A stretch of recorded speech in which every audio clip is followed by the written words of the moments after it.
For the past 119 years, Seaboard's S-Line has been moving freight in and out of the Floridian Peninsula 24/7, 365.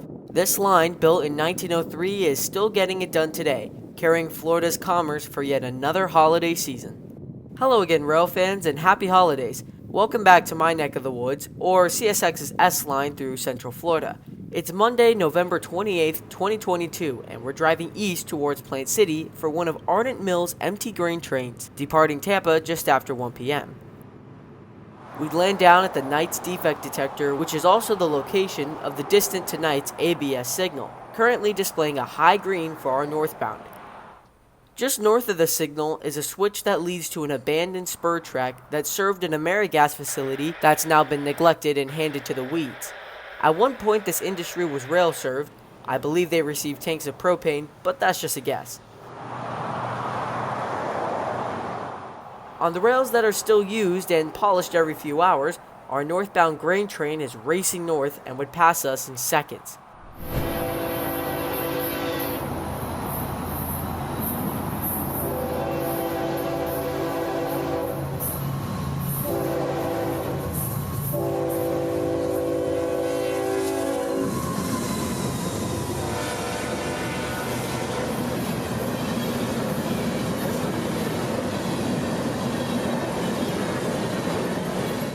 This is G576, empty grain from Tampa to East Thomas, Alabama, on the outskirts of Birmingham, for the BNSF Railway.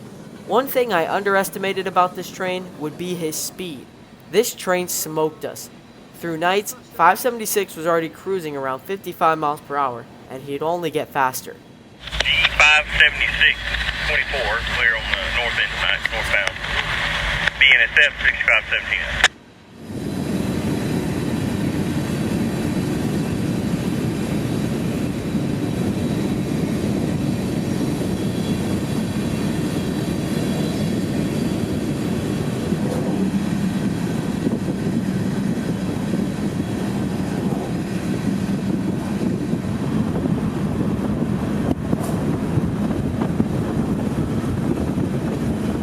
Rounding the curve and coming into Vitus, we'd catch the very end of 576 as he called the next signal 2 miles ahead, Richland.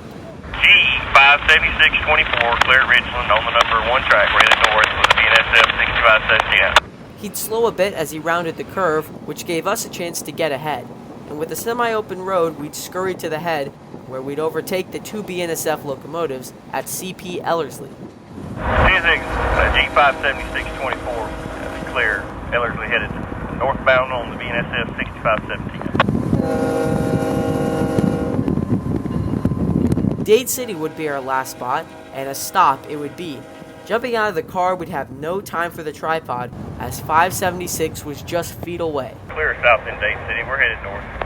BNSF 6517.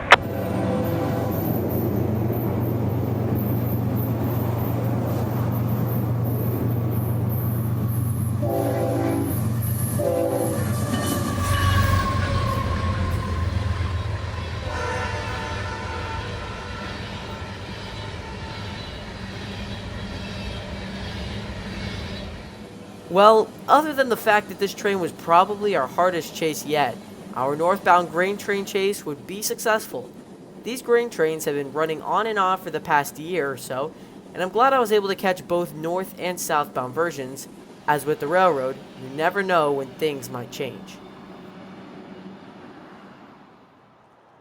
It's now the cool morning of December 3rd, and we've made the hour or so drive north to Wildwood to meet up with a friend and do some exploring.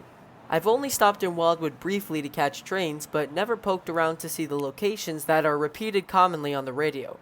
First stop is the south end of Wildwood Yard, where the 2 mains straighten out after bypassing the yard. It's also the location of the Conrad Yelvington Yard lead, where this morning their GP30 number 2111 was sitting quietly in the sun. Built in September of 1963 for the Chesapeake and Ohio, the EMD Jeep 30 is still serving the railroad in its 59th year of service. Conrad Yelvington operates quite the facility here and is responsible for a significant amount of rock cars that are dropped from road trains like M453 and L743. However, all would be quiet this morning, and wanting to see the yard, we'd move north about a mile. This is Wildwood Yard, or what's left of it. At one point, this location hosted engine shops, a myriad of facilities, and an Amtrak station. There's still a lot of heavy rail industry in the area, but everything else has been gone for years. Stationed in Wildwood would be a slug set consisting of CSX 6959 and CSX 2359. Slug sets are always cool catches for rail fans, as they've been slowly disappearing from the system, making them rarer. You can tell they're slugs by a few factors. First, a set will always be two 4-axle Jeep locomotives connected back to back. The slug locomotive will also be flat on the sides, as it doesn't have a motor, negating the need for radiator fans and vents. Finally, right under the number of the locomotive side, you'll see the words Road Slug. Again, nice to see, but like Conrad Yelvington, all was quiet here. Many people dislike Wildwood for its lack of action and old rundown appearance. I find it interesting as it really screams seaboard and old railroading. However, the appearance of the yard offices will be changing soon, as for the past few weeks, CSX facility crews have been giving this old structure a facelift, while still keeping the classic flat roof and boxy architect. I spoke to one of the workers there, and he told me that CSX was putting the entire building back into service, hosting a crew office, yard office, a locker room, and facilities for signal maintainers and maintenance of way. The project should be complete sometime next year. All was silent in the yard, so my tour guide Anthony showed us one of his favorite spots, Moreland Park. This is where a crossover from Track 2 to Track 1 is located, along with the Wildwood Yard lead for movements entering or departing the yard from the main. It's a good spot as both northbound and southbound signals are visible just a couple hundred feet away from each other. All signals were red, so we grabbed lunch. We moved south to eat our lunch and ended up in Coleman, another spot I've been wanting to see for a while. Coleman is the south end of the Wildwood double track and the location of Junction City Mining's Central Florida facility. I put the drone up to get a better view and was shocked to see how big this place really was. Acres of rock and equipment made up the facility, with trucks being filled and conveyors moving rock off the rail cars and onto existing piles. According to a couple of Wildwood rail fans, this place receives 150 to 200 rock cars a week, averaging 25 loads and 25 empties on road trains a week. I counted over 40 cars in the facility today. With a slug set working the local that serves here, I really hope to come back and see this operation one of these days. I knew there was a northbound train, M452, nearing Dade City, and southbound M441 clearing Summerfield, which is just north of Wildwood. So we stayed put and set up at Coleman, where we thought they might meet. As 441 approached, however, we heard this. Meanwhile, you'll be taking the siding at Bushnell meeting 452. They should be there for you. They're overlaying. Alright, CSX side route. 452 would be taking the siding at Bushnell to let 441 pass around them. So we set our cameras northward to catch the approaching southbound. In a matter of minutes, 441 would crest the hill, roaring south towards Tampa.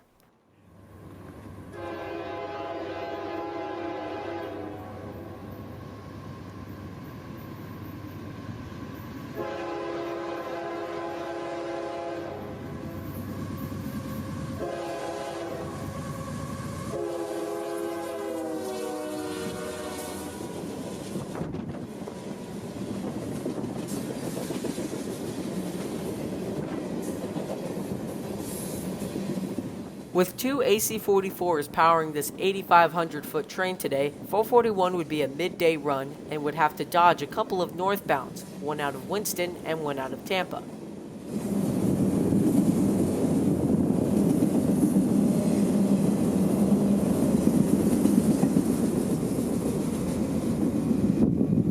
So that was 441 there at Coleman, and he's meeting 452 in Bushnell.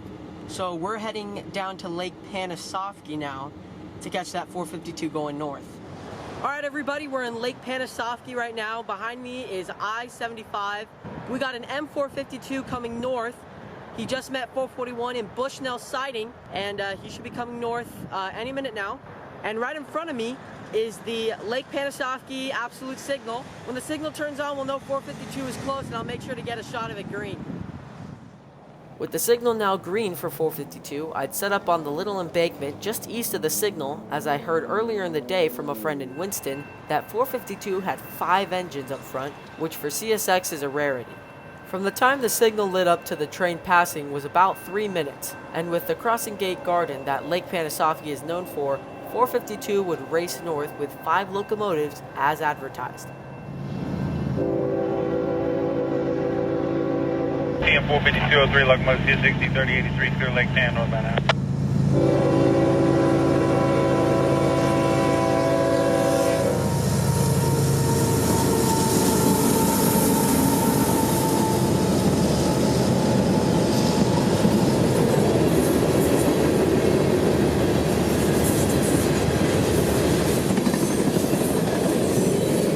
CSX detector, milepost 771.3, no defects. Repeat, no defects. Total axles 814. Detector out.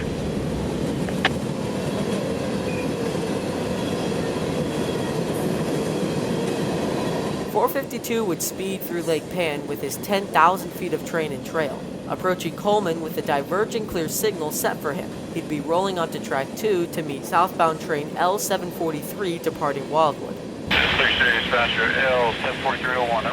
L74301, guys, just checking about how much longer you guys ready to leave there? I heard over the radio 743 dropping his entire train in Wildwood, which made him a light power move to Winston. Driving south along County Road 475, we could hear our northbound Ethanol taking the siding at Bushnell to meet 743. So we'd relocate about a mile south at a private crossing just north of the Bushnell defect detector. In moments a headlight would appear, and the train only a few moments later.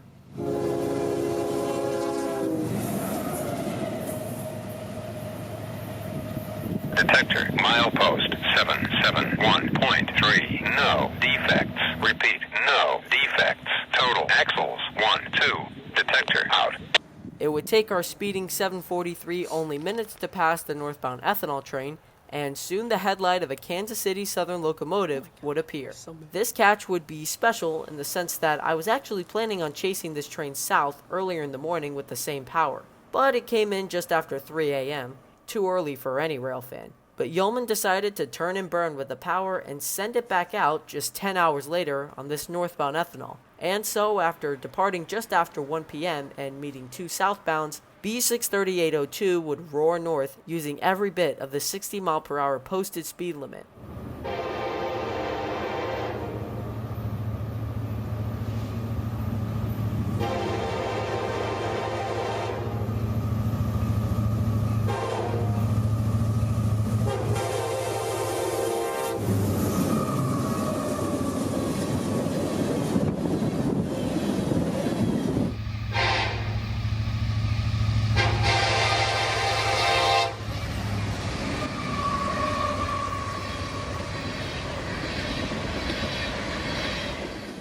KCS 4039 and CP 9617 would power today's train, working together as one. This consist is ironic as KCS and CP merged companies this time last year to create the new CPKC, or Canadian Pacific Kansas City Railway. It's still unknown if a new paint scheme will coat all of the new railroad's locomotives, but if there is such, this consist will soon disappear as the red CPs and the Southern Bell style KCS engines will be repainted. With 112 cars, B638 would fly north on his way to interchange just out of Chicago, and we'd head south for home.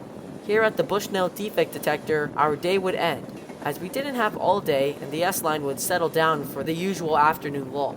Thanks to all for watching, and I hope y'all enjoyed this day along the S-line. It's always nice to explore new locations, and the trains we saw were just an added bonus. But until we meet again trackside, this is Christian from Multicolor Films, end of transmission.